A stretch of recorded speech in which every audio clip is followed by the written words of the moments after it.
So Fancy Tomboy says this is why it's silly for fans to whine about Paige and AZ being asked about their relationship.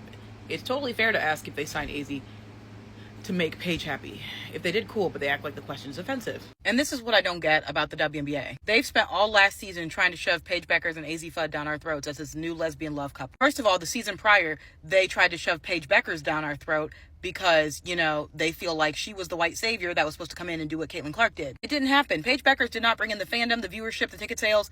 It didn't bring in anything like Caitlin Clark did. But the WNBA, all the ESPN analysis tried to shove Paige Beckers down, the fans' throat as if she was the best thing that ever happened to the WNBA. She's the best rookie. What she did with the Dallas Wings was unprecedented. Even though Caitlin Clark took the Indiana Fever to their first finals in over 15 years. Even though with an injury reserve team, a handicap team, the Indiana Fever took the Las Vegas Aces to Game 5 last year in the tournament. No one wants to give credit where it's due. So when AZ Fudd is asked a question about her and Paige Beckers' relationship, I don't know why the Dallas Wings media want to get all offended. The reason why AZ Fudd went number one was because they wanted to hook up Paige Beckers and AZ Fudd. Because the WNBA only cares about narratives. The only reason why DeWanna Bonner was sent to Indiana Fever is because she knew that the Phoenix Mercury were planning a deal so that DeWanna Bonner could hook back up with her fiance, Alyssa Thomas, in Phoenix. It was a whole sham with DeWanna Bonner being in Indiana and being on the team. She knew she wasn't trying to be there. She knew a deal was being made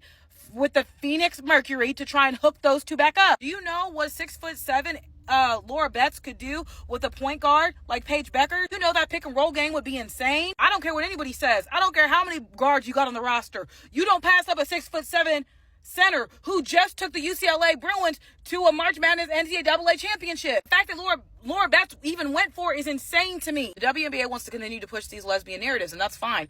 Whoever these people screw in the privacy of their own homes, that's between them and whatever God they may or may not believe in. I don't care. But the WNBA wants to continue to scream and whine and moan and foam at the mouth and continue to scream and say they want to be treated just like the men. The men don't make relationships like this based on who's screwing who and personal relationships. The NBA is a business. That's the reason why they're able to support the WNBA. Because the WNBA is the only fucking sports business that hasn't turned a profit its entire existence. And making moves like this that have nothing to do with business side, that have nothing to do with winning championships, WNBA is going to continue to suffer.